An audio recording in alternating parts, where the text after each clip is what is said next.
Hello, beautiful artisans. Welcome to the part 3 of Boro Inspired Coin Pouch. So, I want to share with you some detail on the layout. I went back and, of course, I refined and redid the layout a little bit. So I'm going to put this down and show you some details that you might consider as you're going forward. I started stitching and I'm going to bring you along with me on this. Firstly, when you lay out your fabrics, most likely you'll have some overlapping, and I advise to leave them like that. Don't trim them yet.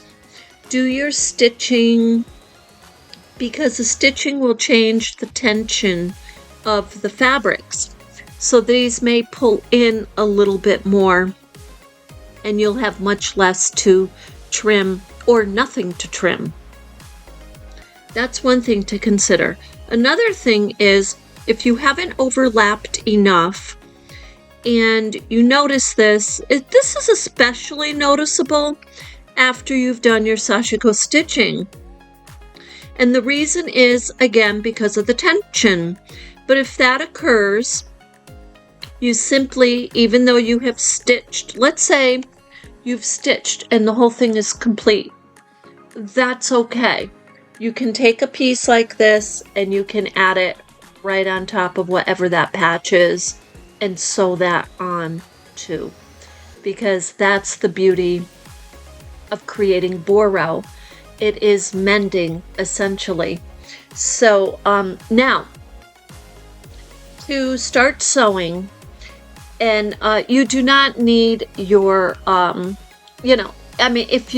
if you do have the Sashiko thread and the Sashiko needle, that's beautiful. If you do not, a lace thread like this will work, and a needle that has a wide eye, but not too wide, because if the eye is too wide, it can puncture or ruin your fabric. Plus, it will be very difficult to pull it through. You're going through at least 2 layers, right? So now what I do is make the thread about arm's length. I don't make it longer because look, when I do, you can see right here, see it starts to twist. And that just might be the brand of the thread I'm using. Now, as we go along here, I start along the edge. Some experts, they'll start in the middle, but I start along the edge and I go all along the edge.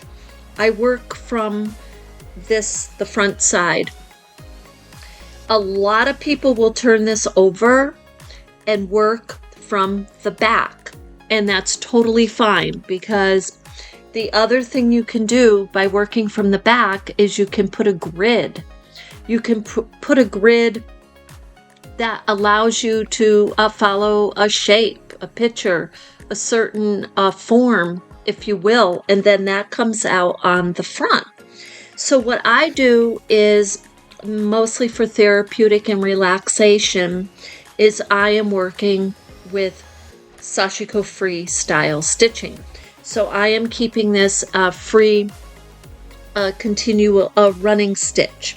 So with that said, I'm going to bring you along here for a little bit as I go along my edge, so you can see what this process looks like. I do a couple, this is how I do it. I do 2 to 5 running stitches, depending how comfortable I am with the fabric. I pull out my needles as I go along.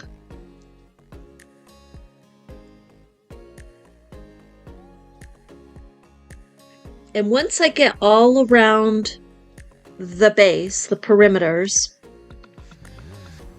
then I come back around and I'll go over that with you also.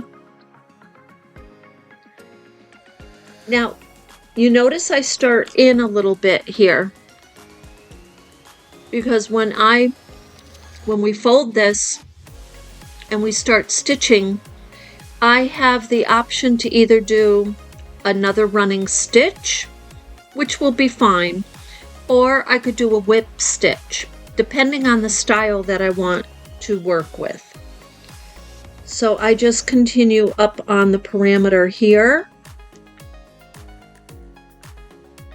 And I emphasize pulling out these pins once I have some stitches in place. And the reason I do that is the pins make the Sashiko stitching a little bulky for me. So I like to get rid of the pins for me as quickly as I can. Some people like them there and they're kind of a security for them until the piece is done. Now you see here, that's totally normal. If that piece pulls apart like that, that's okay. It's just reacting to you putting in the needle, and look, it comes together beautifully. Now, one of the big questions, I almost forgot this, on many of my early videos, people asked, why do you not fold the edges? That's not Boro Sashiko inspired stitching. That would be closer to Western patching, quilting. So now with that said, if you feel more comfortable folding your edges, you can do that. The other thing is, people are concerned, well, does it fray? And I'm going to show you in the next clip. I'm going to find my coin pouch that I have had for years, and it doesn't fray. Now, you may consider tightly woven cottons so that guard against fraying. Also, if you have a piece, I was trying to find a piece here that is very flimsy, you might say, silky, that's more apt to fray. If you want that part of the design, keep that on there. However, if you watch people who are experts with this, they will cut and sew, because again, that's the concept of Boro. So no, you do not have to fold. You simply lay your pieces, and your Sashiko stitching will secure all of those pieces. So with that said, you'll see this as we go along, how this comes together so beautifully. And you wouldn't necessarily think it, but it does. Now with that said too, when you have many pieces like this on your base, you want to make sure that they are stitched with enough stitches. Like, you don't want to put a row here, put a row here, and put a row here and say that's done, because it's not. You want to secure your pieces horizontally. Now the other thing you can do, horizontally and vertically, but the other thing you can do is take each of these pieces and work Sashiko stitches within them. It's a beautiful art. It's a beautiful method. It looks beautiful, and I've done it. I had a piece over at up on exhibit that I did exactly that. I worked just each piece, and I can pull that out. I have that actually, and I have shared it with you, but I will show you. I will show you that piece, because it's really a beautiful way to work, and it gives you a design, but it gives you the security that, wow, this is really sewn. So see, that got caught on the pin. So you pull it securely, but not so much so that it's bunching or gathering. And I'm going to go all the way around. Oh, well, we're almost there as we're talking. I didn't want to drag this video out too long, right? But, so what I will do is we're going to put the clip off here. I'll finish this row, and then we will come back and together we will go down and do vertical and some horizontal until we have this done. I'll see you in a bit.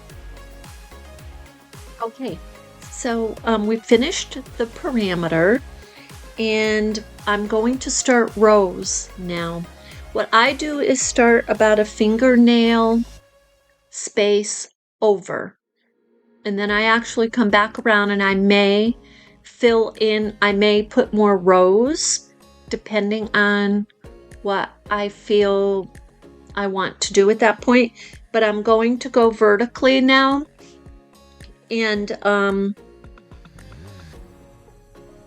we will begin that, and I'll show you the spacing. And I do the same horizontally, but I don't necessarily work with just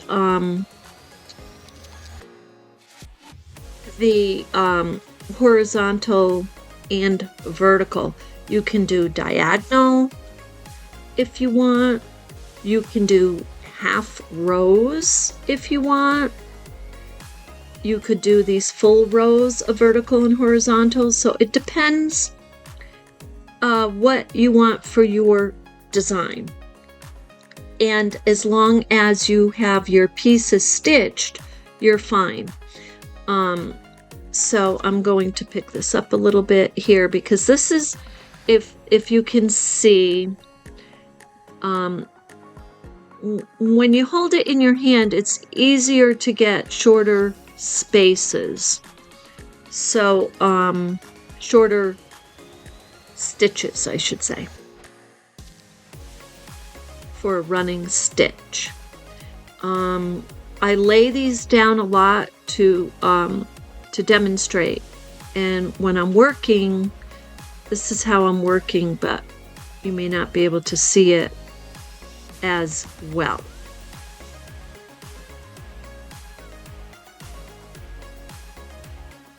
And you notice, for me anyway, I lay these out as I go along, and I'm paying attention to my layout. Because if you don't pay attention to it, you could see this wanted to shift this fabric underneath that one. I want to keep it over it, and it may not really make a difference, but depending on the design that you want, it might. So as they shift a little,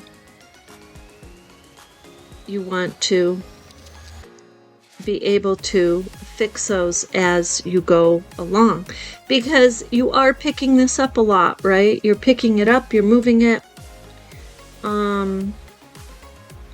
me, I'm not really dainty with anything. I kind of I try to be, but I'm just not. And then things, you know, I try to be gentle, but not necessarily. So if I'm moving quickly, the fabrics might shift. Now this one's going to come right alongside. That's fine. I'm just going to move that needle. Whoops. Yeah, I want to keep that. I don't know why that ended up there, because look, let's see here, maybe I felt like I didn't have enough space there. I have definitely plenty of space. Maybe that just fell, or I was covering this up maybe. But looking at this as I'm going along, I'm thinking I don't need that there. So I'm going to remove it. And the beauty of it, like I said, you can always add it back if you want it. And you notice when I'm sewing, this is hand sewing, your line is not perfectly straight. So there are machines out there that do a Sashiko stitch. There's actually a YouTuber who does beautiful work. He uses a Sashiko machine. The stitches kind of are crooked because that's what Sashiko stitching conceptually is. It's hand stitching, it's imperfect, it's a humble stitch, but the machine is actually making it crooked. So, you know, if you're trying to do perfect stitching like embroidery, that's a whole nother concept. But if you're going along like this, not to worry that it's not perfect in a straight line, because that is not, that's okay. You're doing it right. This is visible stitching. Now, personally, I'd like to be able to get my running stitches shorter, smaller. When I do the seed stitching, I can do that fine. Okay, so I'm gonna go over just a little bit, like a thumbnail again, space, and I'm going to go back up just for the sake of consistency with you. When I do this therapeutically, if I decide I want to keep going and up and this and that, then I will, just because that's how I pretty much I believe that's my way of experimenting with how things look, if I'm doing it a different way. And now you can also use different color threads. Okay, this is your basic beige, but you can use all different colors depending what you want to emphasize. And you know, maybe you want to go around the border of a certain piece in red or orange, and you want that to stand out in your piece. That's okay. That's beautiful, actually. Now there's different stitches too. This is a very simple running stitch. There's a stitch where you go forward like that and you backtrack, and then you come up and you backtrack and you come up and you backtrack.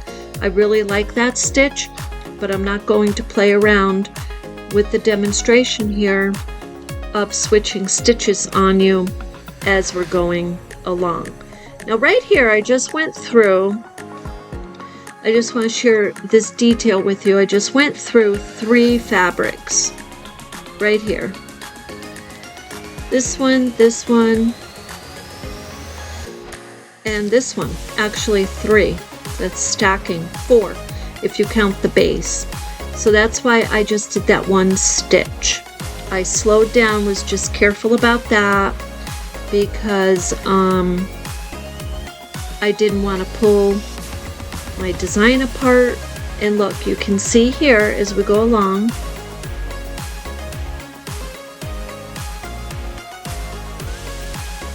this piece is shifting. That piece shifted right there. Now I'm early enough in this process right here, I can do one or two things. I can let it stay where it's at, which I think what I'm going to do is just pull this. They say don't pull your stitches out, but I only have a few stitches. I'm right there, I'm catching it. So I think I'd rather just correct it and figure out why, and kind of get that back to its place. And you know, when you're putting your pins in, the other thing is you want to be careful of the layering. You will definitely notice if you've left a pin in there, but you definitely want to, if you're moving around your fabrics, move around your pins, and just kind of, you know, make sure you're checking as you go through. So, oh, I'm happy I caught that. Okay.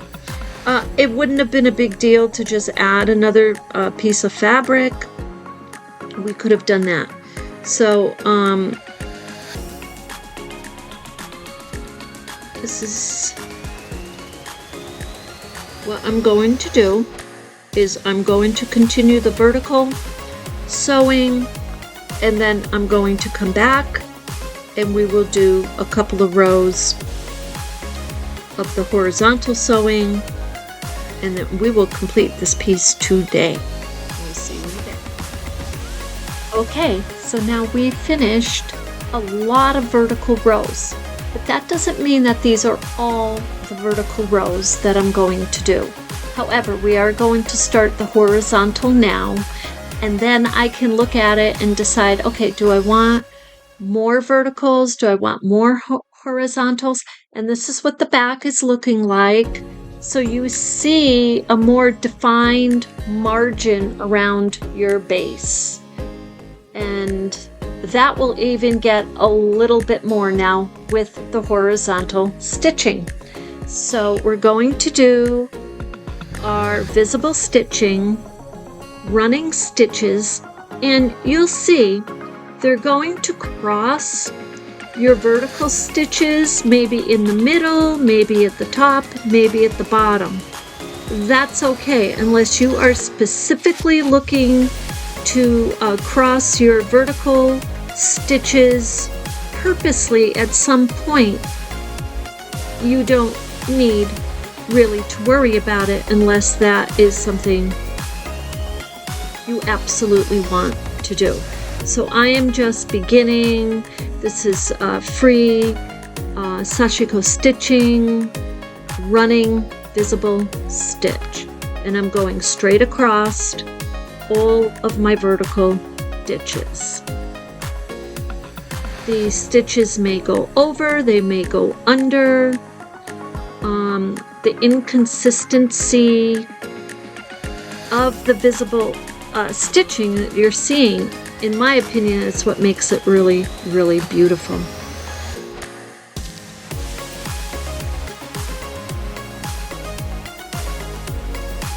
And some of these we have 2 layers, some of these we have 3.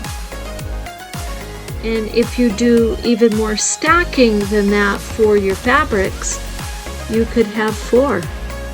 So if that occurs, then you will certainly notice more of a pull on your needle, and you don't want to break your sewing needle, right? You don't want to break it, so you want to at least slow down in that area. If you're used to doing 4 and 5 Sashiko stitches in a row,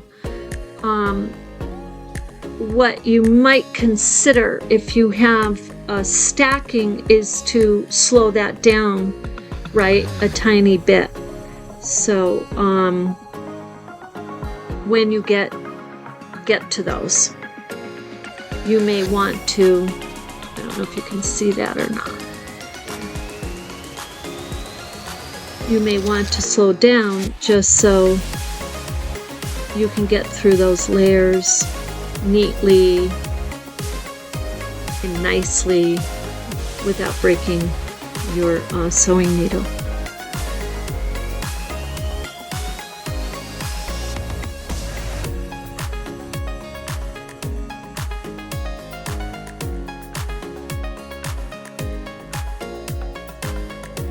With every stitch, you see this starting really to come together, because actually what you're doing, right, is making fabric.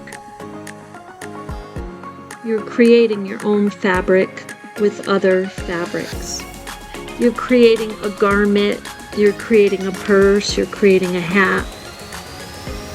And historically, that's what Sashiko stitching was used for, to create Boro pieces, garments, like coats, blankets, things that were really needed in the wintertime.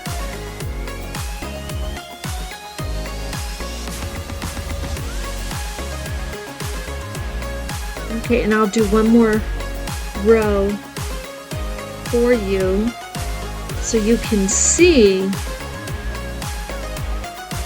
the how it starts to meld or bind the edges here. And then you go back through. If you're like, oh, okay, well, that one's sticking up like that. Maybe I want another row there. Now, do you need to do a whole row? You really don't. You could just do some mending in that area. You could do a patch if you just want to emphasize the Sashiko stitching and mend. Now here's my picking scissors. That's why these scissors are good, because they're really small and they help you get these little frays that are there. Very minimal though.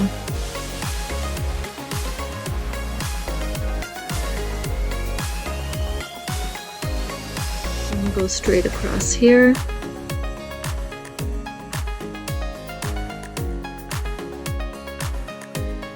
What I do, you see, after a few stitches, I take time to straighten out my fabric, and I do that because I just don't feel with the hand sewing that I can ignore those stitches and keep going.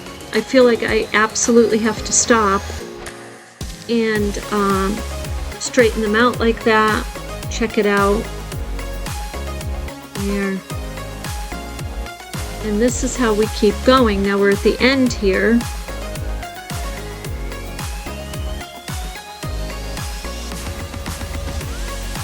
And again, I come down about a thumbnail space. That's about a thumbnail of a space. And you notice as I go across, so I came under that one. I'm going just a tad over that one, but I'm at the base of it.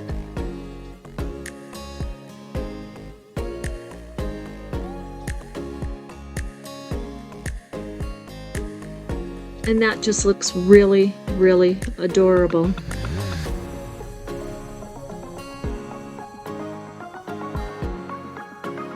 Now this is good. I'm glad this is happening here. You see these? The tension pulled a tiny bit, and it looks okay, but I guess it is okay. But when I was sewing there and pulling the needle through, it looked like these separated a tiny bit. So I'll be keeping my eye on that.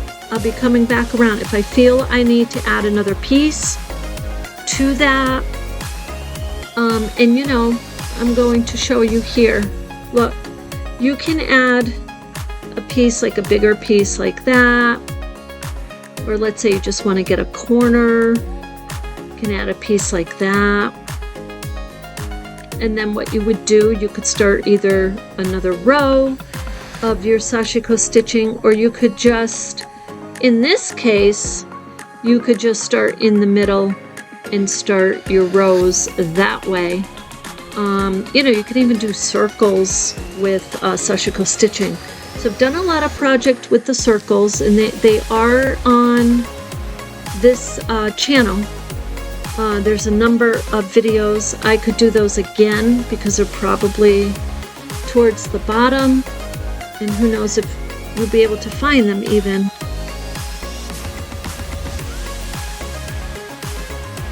So this is the horizontal Sashiko stitching.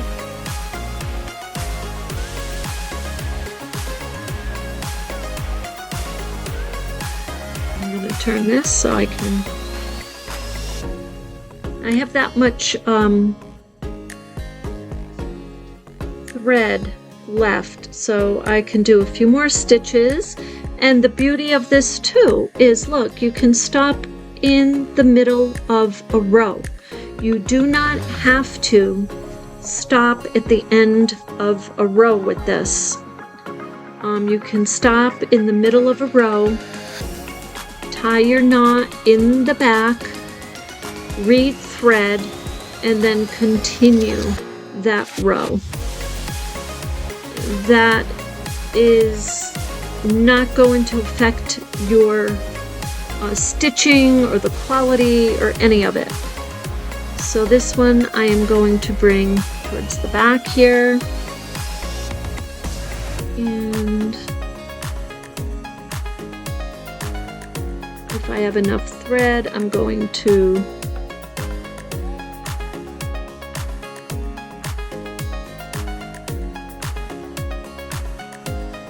take my needle out and loop it.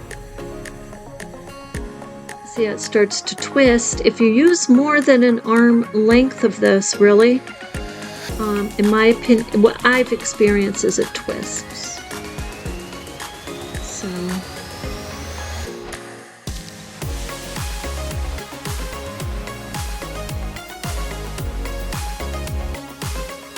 okay, so what I'm going to do from here is I'm going to continue. Now some people leave their threads long, they unravel them. If you have your Sashiko thread, I just tie a knot and do the traditional clip. So what I'm going to do here is I'm going to continue horizontally. And then when I'm done with that, we'll come back and we will trim the edges.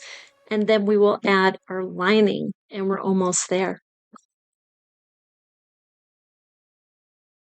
Okay, so we have the vertical and the horizontal rows stitched. We did our Sashiko visible stitching, and that's really the first round, but we're really almost done because what we're going to do now is trim the sides.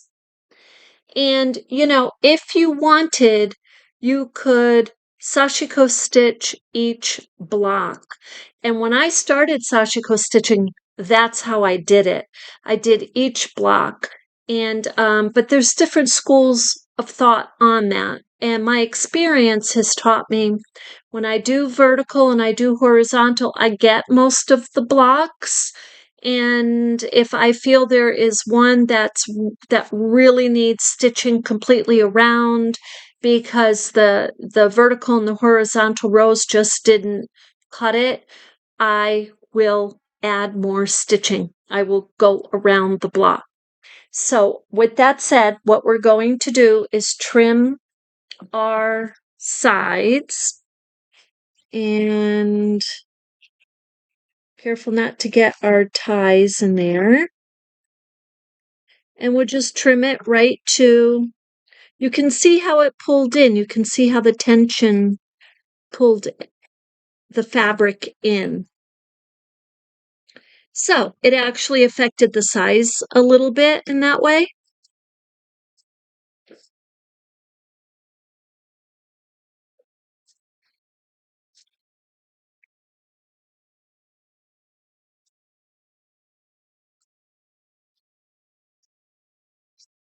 So this was about 12 by 7 when we started.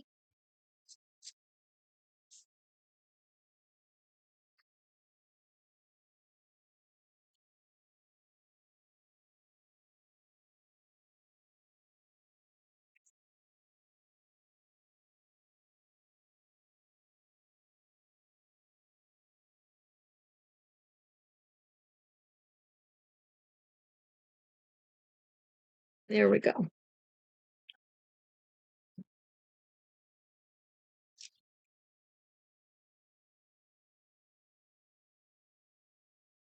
So it probably came in about a half of an inch. Let's get the measure and see what the difference was on this piece. So, okay, it was probably a little longer because it's 12 and a half. So by 7. So it must have been a little bit bigger because it did pull in a little.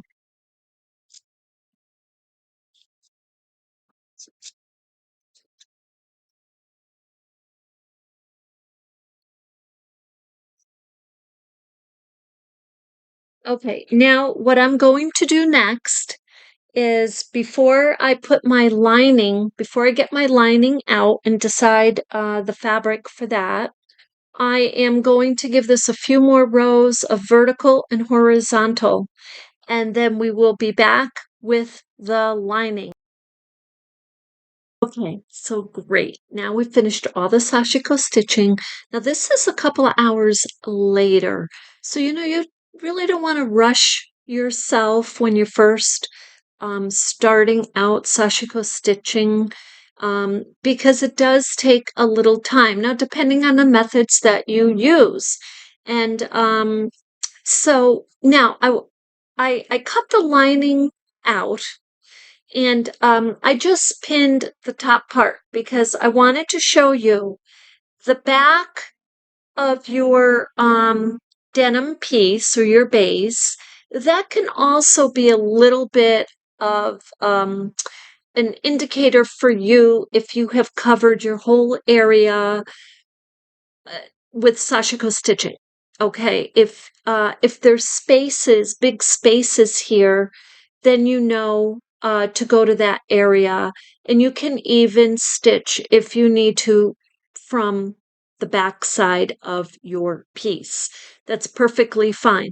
I stitch from the front of the piece because I like to keep my eye on the edges. However, if you cover the entire piece, chances are there's going to be very few edges loose. If they are loose, just go and stitch those. So now this is the piece that I have picked for the lining. And now you can see the top part here. This is a hem. So I put that even with the top part. And the rest of it, I left quite a margin because what this is going to, I'm just going to fold it. This part will be folded down. So this will be sewn on straight flush with the flap. That will be the flap. So you see that makes the fabric really pop. And of course, this will be nice and neat when we are done. So what you want to do is take your piece and what you're going to use for your lining, give yourself some space around. And the reason is you want the space around is you're going to come back around and trim it. Now, some people think to fold it. Now, you can fold it. However, it will make the stitching that you do when you fold your pouch even thicker. So that will be another layer to go through if you fold it. So what I do is sew straight around like that, straight around, and keep this one flush, and then come back around and trim this. Okay, so then we have our lining on, and then we fold the pouch. So those are the next couple of steps, and what we're going to do now is simply pin this so it doesn't move on us when we are stitching. And we'll stitch right along the edge.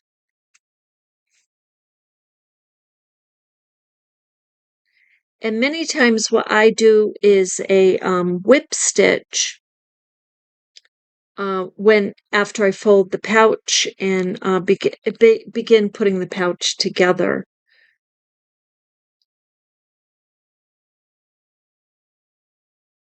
Okay, and in the next clip, I will show you it sewn, and then we will trim it. So we'll see you shortly. Okay, so before we sew this on, I am taking it off and I'm going to iron it because this piece, you can see how wrinkled that is. So now ironing actually can change the tension of the fabric a little. Even the measure, depending how much it's wrinkled.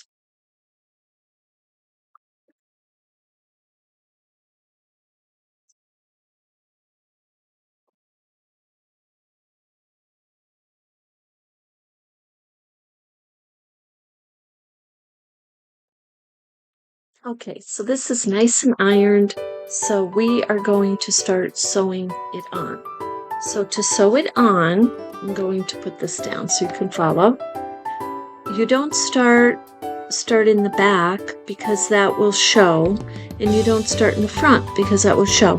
You're going to start in back of the front. So, and that way your knot is hidden. And what I am going to do is running stitches straight around. And I'm going to stay on the edge.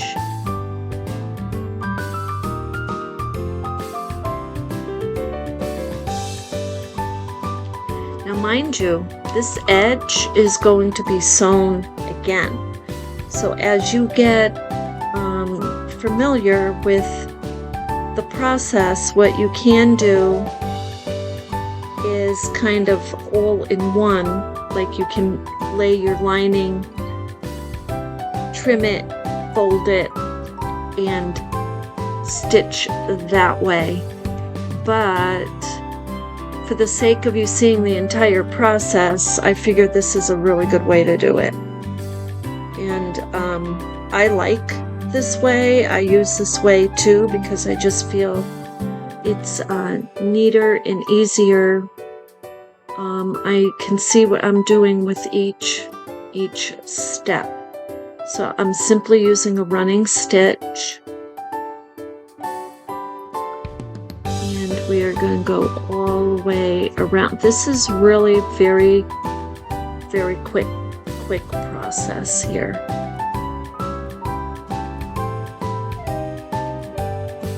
I only have 2 pins. I actually even took that one out.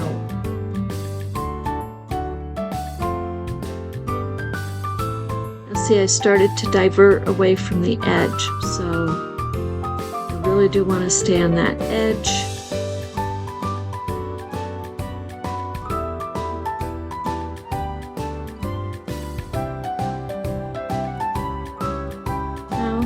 If you have a sewing machine and you sew the edge, what that will do is, it's, in my opinion anyway, so it's going to make the fabric stiffer.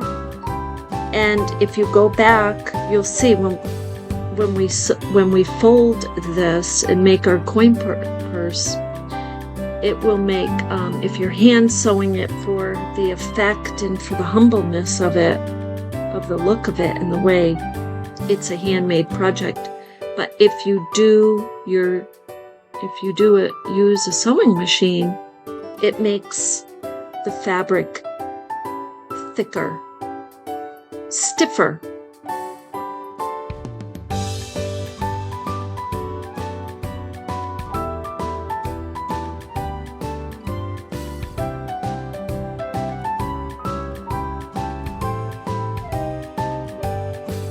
Okay, so I will continue this, and when we're done with it, I'll see you at the top here. Okay, so we are finishing up the stitching here of the lining to the pouch.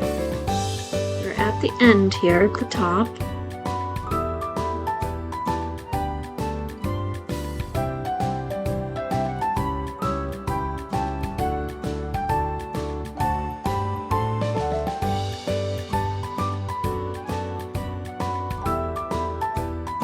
And what I do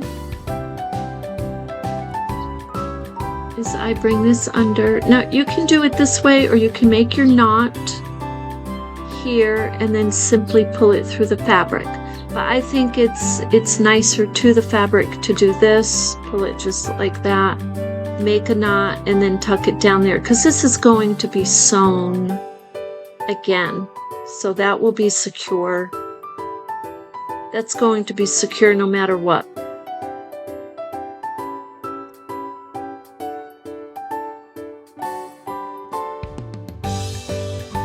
Now we're going to trim this. So you got it all on. This is what it looks like on this side. And you're probably thinking, oh my goodness, she doesn't have that straight. She doesn't have it to spec. And as I said, no, I do not cut to spec.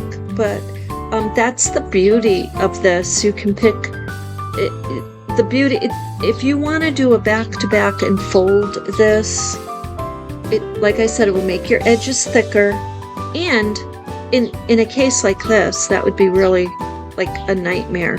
So this is the beauty of kind of sewing it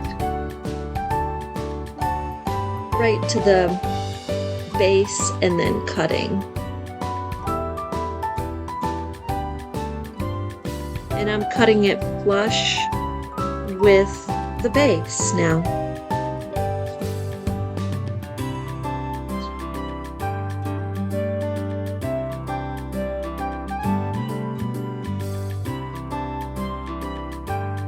See how nice that is? It's beautiful. This is going to pop.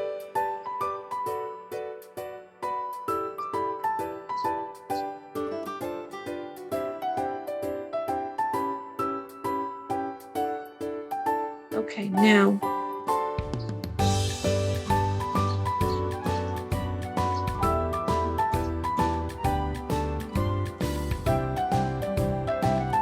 this is how we want our pouch to be. So this is nice. We have a nice lining now. You stitched it once. Now this is what happens. You're going to fold it to the where you want it to be, and you can work with the closures too. You can always add a button here or some twine or ribbon. You can play around with your closures after, but I think this is a good pouch right like that, to that size. I think that's perfect. And then this would come down like that. So these frays are going to be sewn. So you'll see how we do this, or at least how I do it. So what I'm going to do, what we do next is start sewing.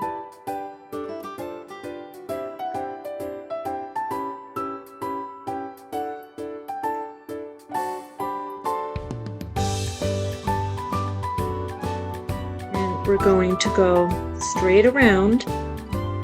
We'll start here. Now you can go through the bottom if you want, but I'm going to stop down here, and then I'm going to do the other side. So you can do either or. You can go, I have gone straight around many times.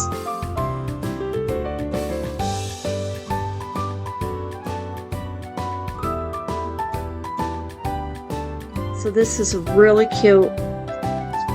And before you do your sewing and everything, you want to just make sure that your fabric, your design is the way you want it to be. Your cats, in this case, the cats are sitting up facing. It's just adorable. This is really cute. Okay, so I guess I'll start down here, right? I can start down here.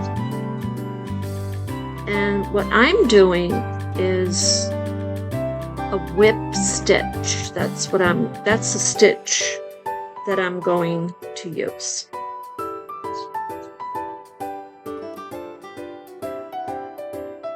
Now you could use a blanket stitch, but I prefer the whip stitch. I think it goes quicker. I really like the looks of it. It's a very humble look.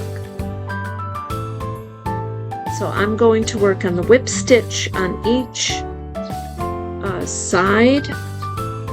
When I come up here, well, I guess I'll keep the camera on because that way you can see what it looks like as I'm going. To change this course here for a moment so you can see what I'm doing.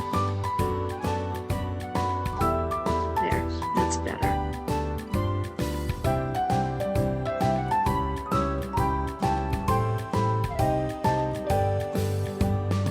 Now you could do X's also on your while you're stitching like this. You could do X's. Maybe this is where you do want to do your machine stitching. I just love it like this. I feel the machine stitching on a project like this would take away from it a little bit.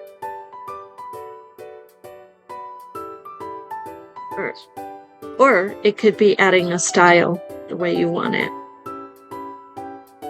So now if you also, now I did not pin this, but you can certainly pin it if you need to.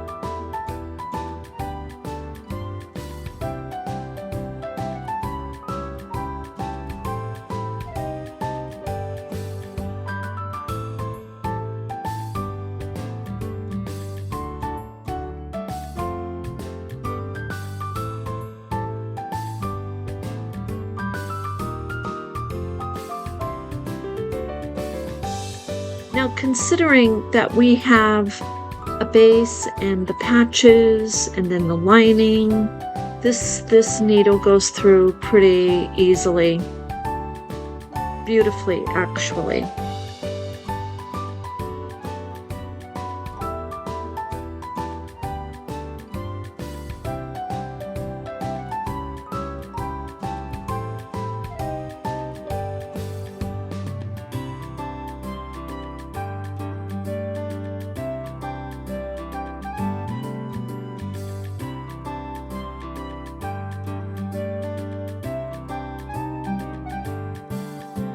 Okay, now I'm going to start going across the top after this stitch.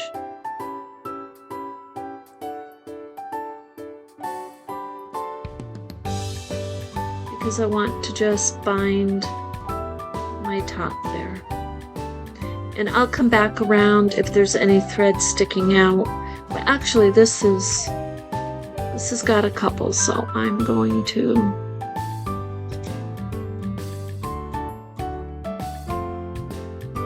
put those. That's better.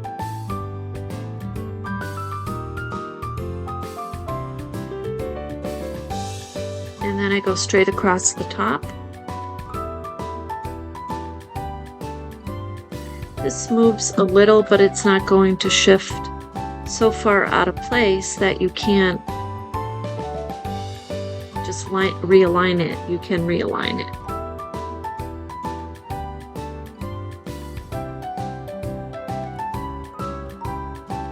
Now these whip stitches you can do in different lengths. Like this one,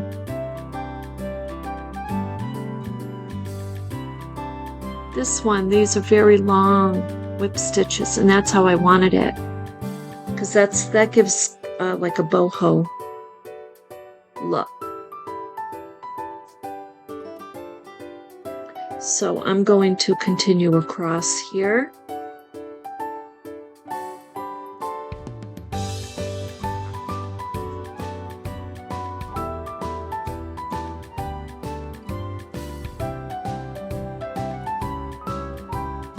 I'm just going to turn this around so I can see it better.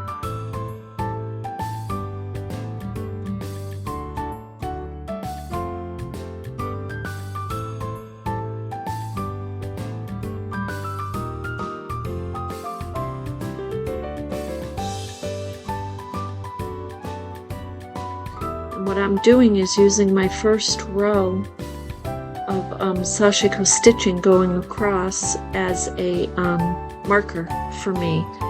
That's telling me where to bring my needle, up, so I don't go too far down or too close to the border or the edge.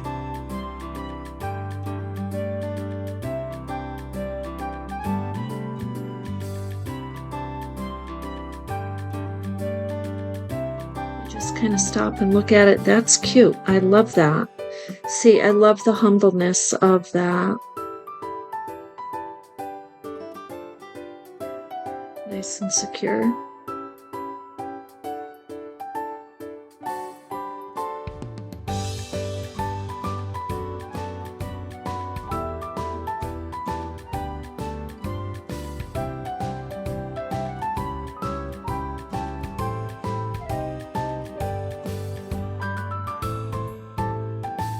Now when you're doing the edges like this, if you pull a little tight, it kind of give you a little jag if you like that look. If you want to keep it straight and flush, maybe you just use your running stitch straight across and just do tiny little whip stitches at the top. You could do it that way, and don't pull too much.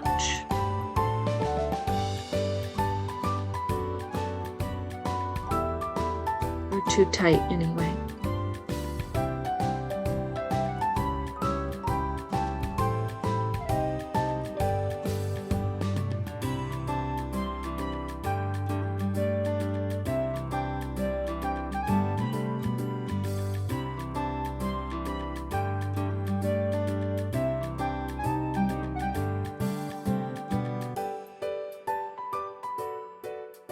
If you have to rethread it in the middle of it, that's okay. And here what I'm going to do is I'm going to bring it around this way.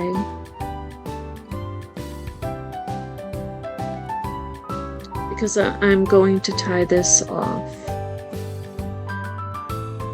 right here because it's getting short.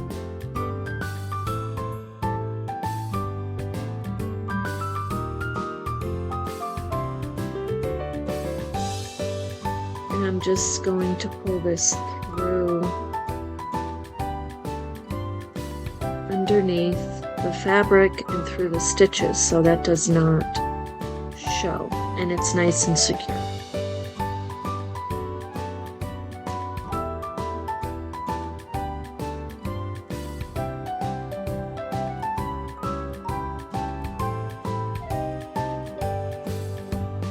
We probably won't need this much because we're just going down the side here, but then we have to do these sides. So, and the reason I keep those separate is I might want to use a different stitch. I might want to use the blanket stitch up there, and I think that's what we will do. So we're going to continue this, and then the next is we'll start up here.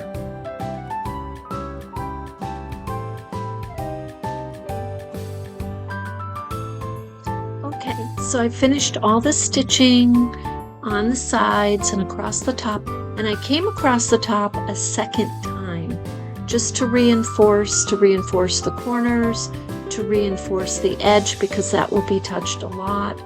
And then I started over here, what they call a very simple blanket stitch. So the blanket stitch is, you're just basically stitching, right? And you're looping the thread through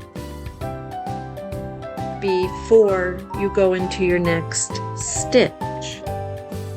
So you can make these smaller, you can make these larger. That's about the size I make them. It's about a thumbnail.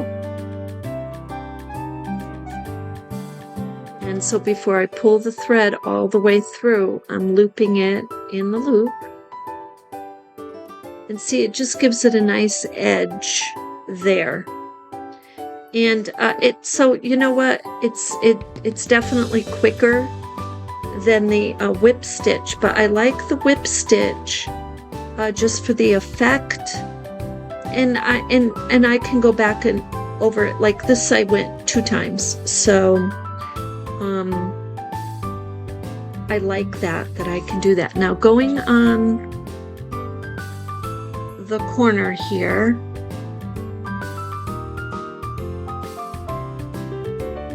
I'm on the corner, so make this one just a little smaller as I'm turning the corner.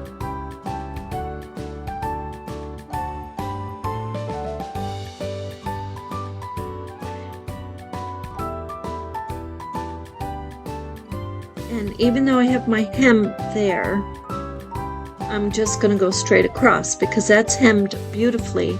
However, I still have my base and my fabric on the other side, that front panel. So I want to secure those, but I want to leave, I don't want to change the effect of the lining too much.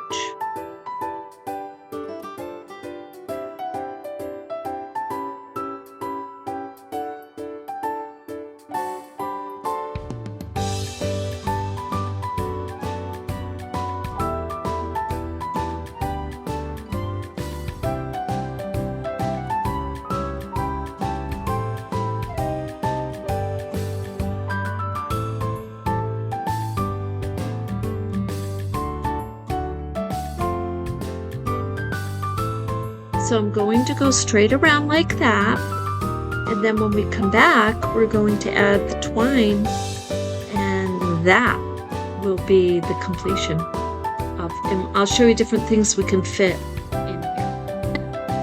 Oh wow, everyone, this deserves a celebration. If you have finished your Sashiko pouch, I'm sure you are very happy with it.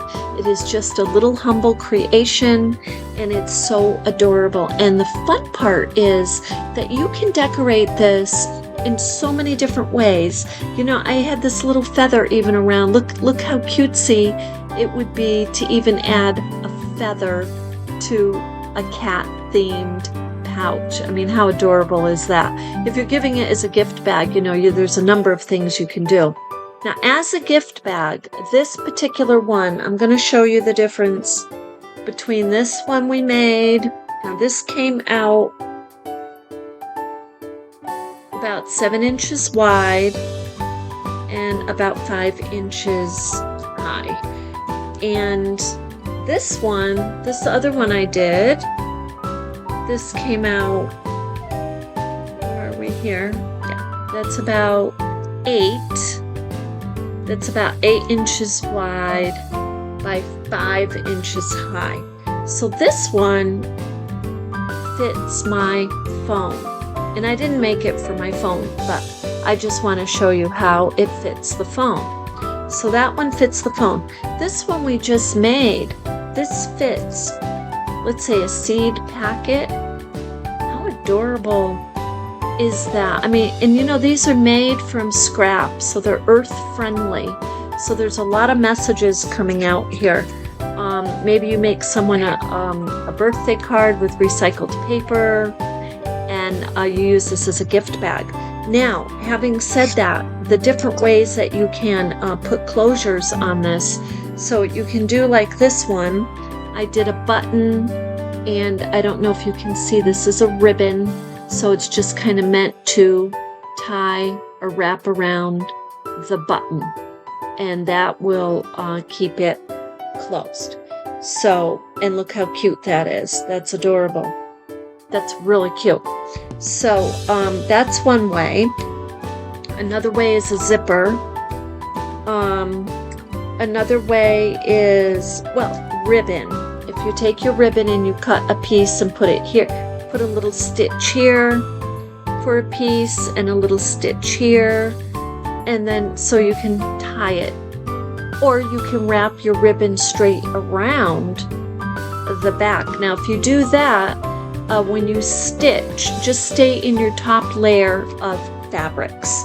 Now, twine is a really adorable effect, just because it gives you a rustic flair, and it does this curlicue thing automatically. So, or you can even use the remnants of your lining and use that as a ribbon tie out in the front, or just even for design, because these are really cutesy for gift bags. But yeah, if you want to use them to put coins in and you want to utilize it, because it is functional, it is practical. So if you do want to put coins in it, maybe you do want to put a zipper, so or even a couple of Velcro closures. So with that said, I hope you had fun. Let me know if you have any questions, and thank you for coming with me on this journey, and have fun with your Boro Sashiko Inspired Coin Bag.